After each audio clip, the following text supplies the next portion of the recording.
Hello student, 10th class की chemistry में आज का जो चैप्टर रहेगा फर्स्ट है रासायनिक अभिक्रियाएं और समीकरण। इस चैप्टर में हम रासायनिक अभिक्रिया किसे कहते हैं, ये कितने प्रकार की होती हैं, ये पढ़ेंगे और उससे रिलेटेड जो समीकरण हैं उनको संतुलन करना, ये समीकरण कैसे बनाई जाती हैं, कैसे रिएक्शन करती हैं, सब चीज़ हमें तो जानते हैं। पहला टॉपिक है मेरा रासायनिक अभिक्रिया। रासायनिक अभिक्रिया किसे कहते हैं? रासायनिक अभिक्रिया होती है जब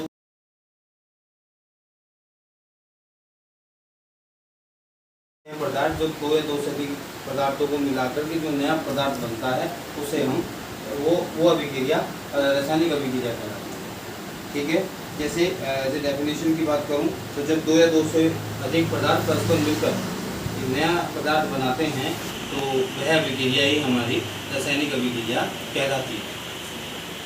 तो इसे एग्जाम्पल के तौर पे समझेंगे। फॉर एग्जाम्पल के तौर पे समझें तो जैसे हमारे पास मैग्नीशियम है, Mg है, वो किसके साथ क्रिया कर रहा है? वो HCl के साथ क्रिया करता है। यहाँ Mg को हम क्या बोलते हैं? मैग्नीशियम बोलते हैं। और हाइड्रोक्लोरिक अम्ल बोलते हैं HCl। यदि ये क्रिया करता है, अभी क्रिया करें आपस में, तो इन दोनों दो पदार्थ मिलकर के एक नया पदार्थ बनाएंगे जिसको बोलते हैं मैग्नीशियम क्लोराइड, MgCl2। क्या करेगा? ये MgCl के साथ शिफ्ट हो जाएगा और MgCl2 बनाएगा। जब MgCl2 बनाएगा, मैग्नीशियम क्लोराइड बनाएगा, तो Cl के यहाँ पे दो हैं, यहाँ Cl के एक है, तो इसलिए हमें यहाँ से 2 से गुना करनी पड़ेगी। जब 2 से गुना करनी पड़ेगी तो C के भी 2 हो गए, Cl के भी 2 हो गए और H के भी हमारे पास 2 हो गए, बल्कि इनकी क्वांटिटी पता चल गई। तो H यहाँ पे कितने हो गए? 2। Cl भी हमारे पास 2 हो गए, Mg हमारे पास सिंगल है। तो अब हमारे पास क्या बचा? H बचा। और H भी कितने बचे? 2 बचे। तो यहाँ पे क्रिया करके क्या बनेगा? H2 बनेगा। ये एक तरीके से गैस है। ठीक है, तो ये दो पदार्थ मिलकर के एक नया पदार्थ बना है, तो ये पूरी अभिक्रिया हमारी रासायनिक अभिक्रिया कहलाएगी। और ये मैग्नीशियम क्लोराइड बना, ये हाइड्रोजन गैस बनी, ये हाइड्रोक्लोरिक अम्ल है और ये आपका मैग्नीशियम। इसी प्रकार से अब इसकी प्रकार की बात कर लेते हैं। तो प्रकार में हमें क्या करना है? फॉर एग्जाम्पल एक एग्जाम्पल और ले लेते हैं इसी का। जैसे Zn है, वो H2SO4 के साथ क्रिया करेगा, तो ZnSO4 बनाएगा, सल्फेट, जिंक सल्फेट। इसने जिंक के साथ क्रिया करी तो ZnSO4 बना दिया। बचा क्या मेरे पास? H2 बच गया, ये गैस हो गई। तो ये भी क्या है? एक रासायनिक अभिक्रिया है। उसके बाद इनके प्रकार की बात करेंगे कि कितने प्रकार की होती है रासायनिक अभिक्रियाएं, कितने प्रकार की होती है। ये एक पूरा क्वेश्चन आता है बोर्ड में भी, पेपर में भी इसी प्रकार से आता है। रासायनिक अभिक्रिया से आप क्या समझते हैं, ये कितने प्रकार की होती है? तो इनके प्रकार की बात करेंगे। जैसे तो आप इसमें लिखेंगे रासायनिक अभिक्रिया निम्न प्रकार की होती है। जितनी आपको याद आती चले जाए। आप पेपर में ऐसा भी हो जाता है, कभी कभी हमारे पास 5 अभिक्रियाएँ हैं, हम 4 भूल गए, 4 लिख दिया और 1 भूल गए। तो वहाँ पर क्या करेंगे? वहाँ लिखेंगे कि रासायनिक अभिक्रिया निम्न प्रकार की होती है, तो आप 4 की 4 लिख दीजिए, तो आपको जो है नॉर्मली आपको करना आसान पड़ेगा वहाँ पर। उसके बाद आ जाते हैं इसकी अभिक्रिया। रासायनिक अभिक्रिया किसे कहते हैं? तो ये पता चल गया। और रासायनिक अभिक्रिया के प्रकार, रासायनिक अभिक्रिया के हम प्रकार पढ़ेंगे। तो रासायनिक अभिक्रिया के निम्न प्रकार हैं। तो सबसे पहले आप क्या लिखेंगे? पहला है संयोजन। इसे कहते हैं संयोजन, या इसे कह सकते हैं योगात्मक या योगात्मक अभिक्रिया।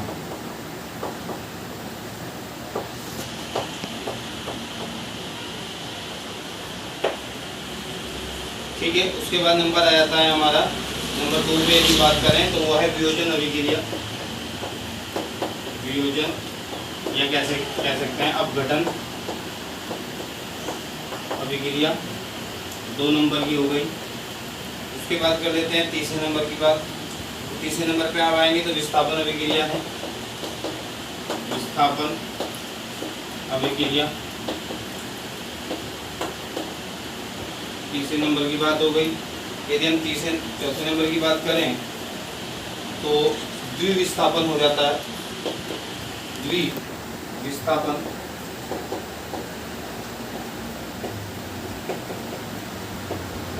अभिक्रिया। 5वें नंबर की बात करें तो इसी में हम लिख सकते हैं कि उपचयन और अपचयन, क्या लिख सकते हैं, उपचयन और अपचयन के अपचयन व अपचयन।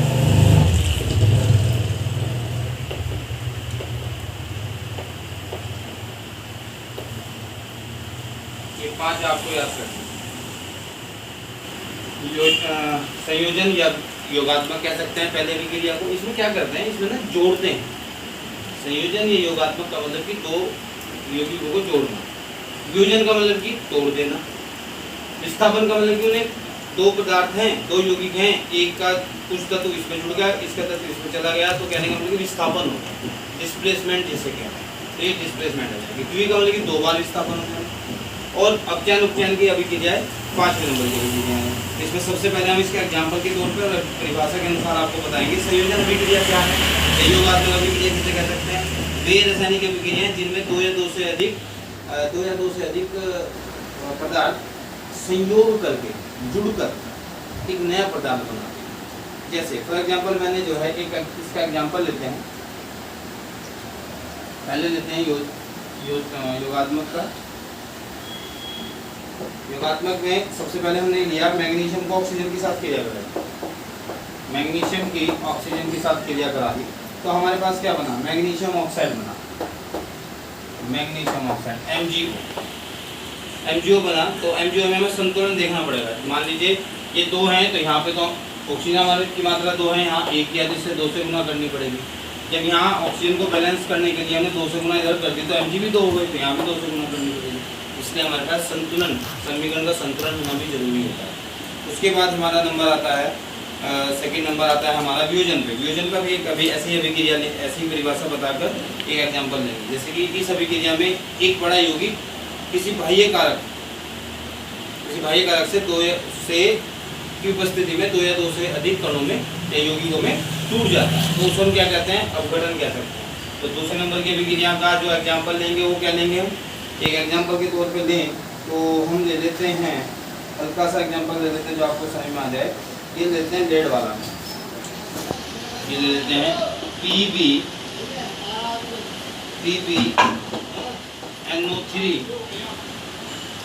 PbNO3 ट्वाइस का होल ट्वाइस का हम क्या कर रहे हैं, हम यहाँ पर इसको टेम्परेचर दे रहे हैं, तापन दे रहे हैं। मतलब तापन का मतलब कि इसको हम हीटअप कर रहे हैं। हीटअप होने पे क्या होगा, ये 2PbO में टूट जाएगा। जब PbO में टूट जाएगा तो प्लस 4NO2 में टूट गया, और उसके बाद ऑक्सीजन में टूट गया प्लस O2 में। अब हमें ये देखना है कि हमारे पास बैलेंसिंग है या नहीं। Pb हमारे पास यहाँ 1 है, यहाँ 2 है, तो हमें 2 से गुना करनी पड़ेगी। Pb 2 हो गए, N की मात्रा 2 है, N की मात्रा यहाँ पे 4 है, तो 2 ये हैं, 2 तो ये हैं और 2 ये 4 हो गए। Pb भी 4 हो गए, सॉरी 4 2 हो गए, 2 हो गए। उसके बाद ये हो गए, वो हमारे पास कितने 6, यहाँ कितने हैं 2 ये रहे, और 4 दूनी 8, 8 तो 10। हमें बैलेंस करना पड़ेगा। तो बैलेंस करने के लिए हमारे पास ऑक्सीजन होगी 6 और 2 ये रहे, 3 दूनी 6 और 2 8, 2 ये रहे 8 और 2 10 और 2 10 और 2 12, तो हमारे पास 12 हैं। तो हम क्या करेंगे, यहाँ हमारे पास सबसे पहले लेड नाइट्रेट था, उसके बाद यहाँ पे लेड ऑक्साइड बना, उसके बाद हमारे पास बना आपका नाइट्रोजन डाइऑक्साइड और ऑक्सीजन का। तो ये हमारी कौन सी अभिक्रिया है, ये हमारी है विघटन। विघटन मतलब कि पूरा बड़ा तत्व था और ये 3 भागों में 3 यौगिकों में टूट गया, तो इसको हम क्या बोलते हैं, इसको बोलते हैं हम सेकंड नंबर की वियोजन अभिक्रिया। ठीक है, अपघटन अभिक्रिया है। उसके बाद नंबर आता है हमारा विस्थापन पे। यदि विस्थापन की बात कर लें तो एक एग्जाम्पल विस्थापन का भी लेंगे, विस्थापन अभिक्रिया का। विस्थापन अभिक्रिया का एक एग्जाम्पल ले रहे हैं, Cu प्लस Ag NO3। हमने कॉपर की सिल्वर नाइट्रेट के साथ क्रिया कराई, तो हमारे पास क्या होगा। अब जरा हम क्या पढ़ रहे हैं, विस्थापन अभिक्रिया पढ़ रहे हैं। तो इसमें क्या होता है कि जो NO3 जो है वो कॉपर के साथ शिफ्ट हो जाएगा, विस्थापित हो जाएगा। यदि विस्थापित हो जाएगा तो हमारे पास क्या बनेगा, Ag इसमें से अलग हो जाएगा और CuNO3 ये हमारे पास अलग बनेगा और वो भी होल ट्वाइस के फॉर्म में। तो अब हमारे पास क्या है, NO3 यहाँ पे हमारे पास एक है, यहाँ कितने हैं, 2 हैं। तो यदि मैं इसमें 2 से गुना कर दूँ तो Ag भी 2 हो गए, यहाँ 1 है, यहाँ भी 2 से गुना करेंगे।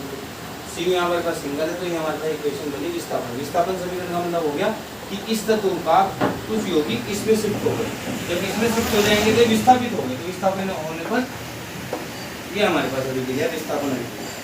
ठीक है, आज के लिए इतने रखेंगे, कुछ पूछना होगा तो आप कॉल करके भी पूछ सकते हैं। Thank you.